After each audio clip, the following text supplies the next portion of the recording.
Well, I guess it's time to watch One Piece.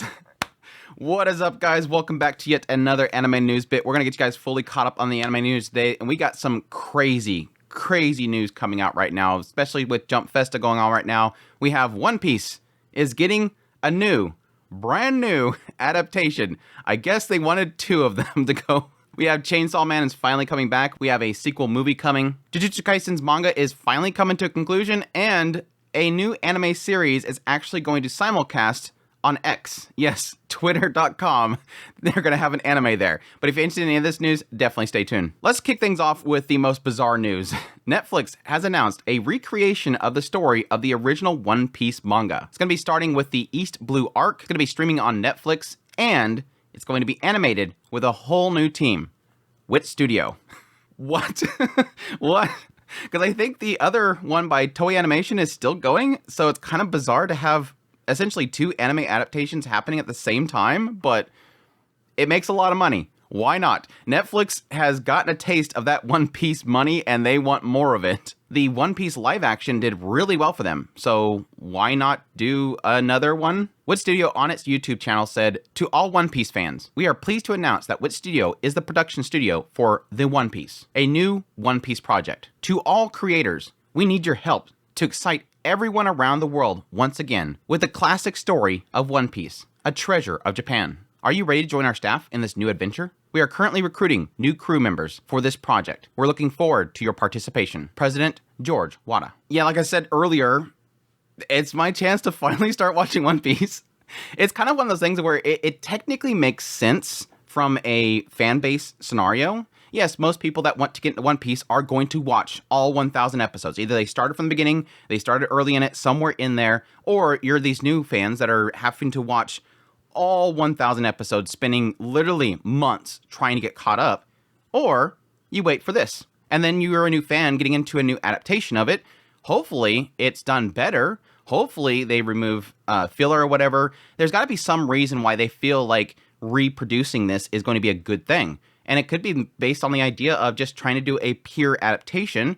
And if there's any flaws in the adaptation, they can fix those flaws. Or it can just be plain and simple a cash grab. And that could be possible. I have a lot of promise in Wit Studio handling it, but at the same time, it is kind of one of those question marks. But yeah, definitely, I will admit, me personally, this gives me a reason to actually jump into it. So for that reason alone, I think it's a really great option. If there is a new studio doing a new adaptation, new fans can get into it now. Question mark is, will they actually adapt the whole thing, or are they just going to start over and then we're going to get maybe one arc, maybe two arcs, and they'll just stop? That's the question mark. But anyway, I'm actually very excited. Me personally, as somebody that has always wanted to get into it, but just always afraid of watching 1,000 episodes and never could get my mindset to the idea of just watch an episode a day or something like that. This is a great option. So we'll see how it goes. But yeah, that's the news. The other big news that literally just blew up the internet last night is, yes, during the Jump Festa 24, it was announced that Chainsaw Man manga Rise arc will be getting an anime film adaptation. Additionally, they announced that Reina Ueda is going to be voicing Rise, which I think she technically voiced like one line in the first season. I think at the very end, she said something about a mouse, which I think is like her little shtick. But yeah, I think there was a lot of people saying that this is probably something that would actually fit very well in a movie. I think a lot of complaints that most people had, I think back when it was doing the first season, is that they wanted it to kind of pace out the show a little better and then go past a core and then do this arc as the final segment of the second arc or the second core. But I guess this is the other option. My question mark, me being somebody that's just kind of not getting enough of kind of digging into mappa and what they're doing, very curious if this is going to be a fully 100% funded by mappa again. Because again, for those that are unaware, back when Chainsaw Man first season came out, mappa did 100% production payment into it. Like, they fully funded it. And despite the fact that there's a lot of reports out there saying, well, the Blu-ray didn't sell very well. Well, mappa sold the Blu-ray with exclusivities on their own shop, so those sales numbers never became public. But the president did say that, yes, it was a profitable venture. Like, they did make their money back. But he just wanted it to sell more. They wanted Jujutsu Kaisen numbers. They've seen the Jujutsu Kaisen numbers because they were doing the anime production for it, and they've seen how much those guys were sitting there rolling their money afterwards, and they wanted that, which is foolish.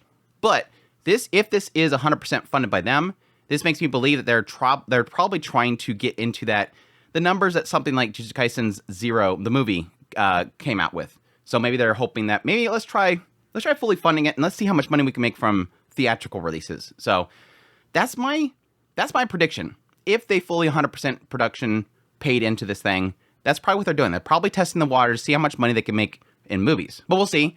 I've read quite a bit of this arc in the manga because I was kind of curious about it. So when the anime ended, I was actually reading alongside the anime. And so when it got to this point and the anime ended, I kind of read on. It looks kind of interesting. I'm kind of interested in this Rize character, but we'll see how it turns out. Kind of bummed that it's a movie more personally for me because we don't get many anime movies around here. I have to drive like 8 hours to watch a film. But hopefully Crunchyroll, since Crunchyroll was pretty big on the first season, hopefully they get it quickly and they bring it over here and simulcast it. But they've been pretty good about actually simulcasting movies, so we'll see. Yeah, obviously the usual criticism here. We'll see if this movie ends up being produced in a month. We'll find out from the animators that they had to chunk through this movie in a single month and they're completely wiped out. But we'll see.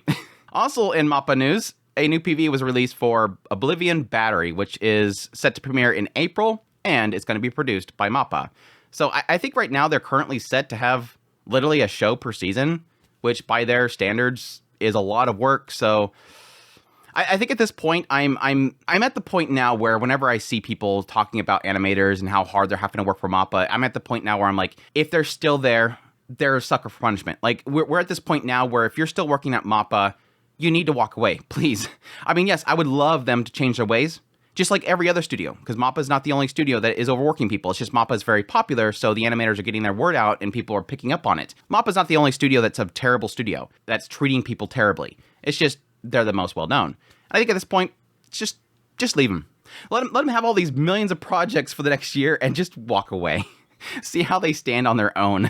But moving on, Rurouni Kenshin, the new anime series, is going to be getting a second season. It's going to be Kyoto Disturbance, and it's slated to premiere in 2024. So we'll have to wait long before we get another series of that, or at least the next season of it, which is great. Our next news, we have Mega Lemire, Magical Girls Inc. is announced to be broadcasting in fall of 2024. So for that series, won't have too much of a wait before that comes out. Next, Gintama fans, the spin-off 3 Nin Ginpachi Sensei has been announced to be starting in 2025. So if you're a fan of Gintama, look for that spin-off series that's going to be coming out in 2025. We still got a whole year to wait for that one. Here is a massive kicker.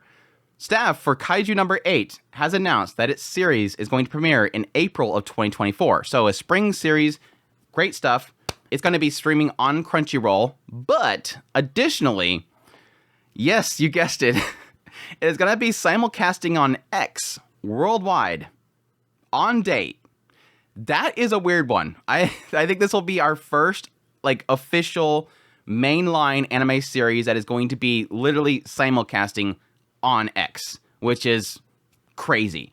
I don't know how that's going to work out. It seems like that was a English announcement, so I'm assuming it's going to have at least English subs.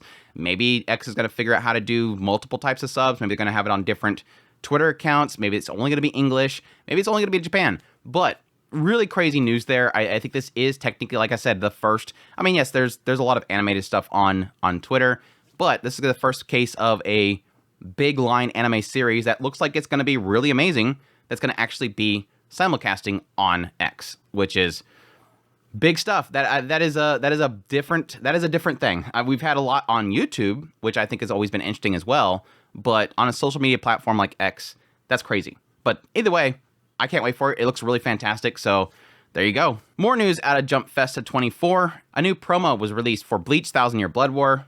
Part 3, The Conflict, is set to air in 2024. But additionally, during the announcement, they also revealed a new rock musical adaptation. Rock musical Bleach, Arrancar the Beginning, which is slated to release in 2024. Apparently, this is a thing. This is like a new one. Like, it's been a while since the last one. So I don't know. I don't think I've ever actually seen these rock musicals, but I don't know. Japan and technically also America loves their musicals. So if you like that, I mean, the music in Bleach is really good, so I can see it working really well for a musical. But we'll see. For next bit, for slime fans, yes, the official website for That Time I Got Reincarnated as Slime has confirmed the 3rd season will premiere in April 2024. So a spring series. It's gonna be running for 2 whole cores. So really fantastic news there. I have to figure out where I'm at in that. And I know I missed a movie, but I don't know. I have to go back and look to find out where I'm at in Slime and get caught up if I'm missing anything. I think I'm only missing a movie, so really exciting news there. For next bit, for fans of My Hero Academia, during the Jump Festa, it was announced that the 4th film for My Hero Academia will premiere in summer 2024. They additionally also released a new visual for it. So for fans of My Hero Academia, I'm at this point where I'm like hesitantly like, I don't know if I want to continue. Like I'm at the point now where I'm like, should I even continue? I kind of want to, just because at least it was big at some point. It's still big overall because it's still making a lot of money, but I don't know, I kind of lost a lot of love in that last season. There was some good parts in there, but overall I'm like, I don't know if I want to continue, but we'll see. For next bit of news, it seems like forever ago this was announced that it was getting an adaptation, but yeah, Yakura Family anime adaptation, new news came out for it, revealing an April 2024 debut and staff. So finally, I guess we've got a month to go with, so looking forward to that in spring. And yes, the other thing that broke the internet here recently is during Jump Festa, it was revealed that the manga for Jujutsu Kaisen will be coming to a conclusion. This was pretty much brought out by a statement that Akutami actually made, a handwritten comment that they actually posted there. The writing said, this will probably definitely, okay, that's a really bad translation. I wonder if he actually did that kind of the opposite effect there. It would probably, no, definitely, definitely be the last Jump Festa where Jujutsu Kaisen is still in serialization. So yes, that pretty much indicates that by next year, for the next Jump Festa, the Jujutsu Kaisen series will actually be ending. So that's a pretty crazy little statement there, very casual drop there, like, probably, this is probably going to be the last one. I'm sorry, this will definitely be the last one. I think it's saying for sure, but I'm not sure. Again, I think that's a weird translation there. It could be kind of written that way. I don't know. A lot of mangakas and authors like to be trolls. I mean, we all know that from Refugin. But yeah, that's still very interesting, very interesting. I think he's pretty much noted before that it's coming to conclusion here soon, so I guess it kind of lines up with that as well. But yeah, there you go. For our next bit, Netflix has revealed a new visual and a January 2024 premiere for Monster Ippaku Sanjo Hiryu Jigoku. This is a series that I honestly didn't know anything about. It kind of goes with a lot of these cases where I'm getting into the realm of trying to get my preview set for the next season, and then suddenly things just start popping up out of nowhere. The synopsis is, Monster takes us back in time to the story of a samurai, Ryuma. Years before, a dragon horn with magical powers was stolen, and the samurai finds himself caught up in a catastrophe around the dragon's horn, and the devastating appearance of a dragon in town. It's a very blah synopsis. Hopefully it's good. We'll see. very anticlimactic synopsis there, but we'll see. And finally, our last bit of news. During Jump Festa, it was revealed that Dandadan anime will be premiere in October of 2024. They also released a new promo video for it as well, so definitely go check that out. I think previously we knew that was going to release in that year, but not exactly the fall season, so great stuff there. I've read a bit of the manga, and it looks pretty wild.